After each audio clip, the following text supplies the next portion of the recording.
Pulungan ng bagsak na nakatalang top 1 municipal most wanted person na may kasong qualified rape matapos maaresto ng PNP sa Barangay Poblasyon, Santa Catalina, Negros Oriental. Sa tulong ng mga lokal na kapulisan at mga impormasyon mula sa komunidad, natunton at nahuli ang suspect sa isang maayos na operasyon sa nasabing barangay. Yan ang tinutukan ni Patrolwoman Flora May Azares. Arestado ng kapulisan ng Santa Catalina ang top 1 most wanted person municipal level na may kasong qualified rape sa isinagawang operasyon sa Barangay Poblasyon, Santa Catalina, Negros Oriental noong 9 ng Marso taong kasalukuyan.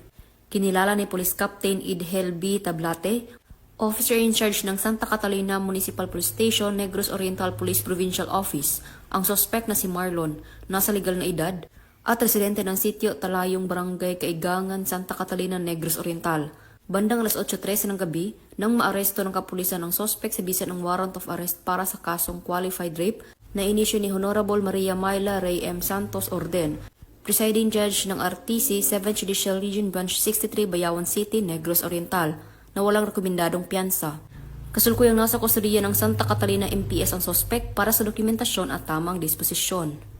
Ang Santa Catalina PNP ay patuloy sa masigasig nitong operasyon sa pagtugis ng mga kriminal upang tiyak na mapanagot sa batas dahil sa bagong Pilipinas, ang gusto ng pulis, ligtas ka.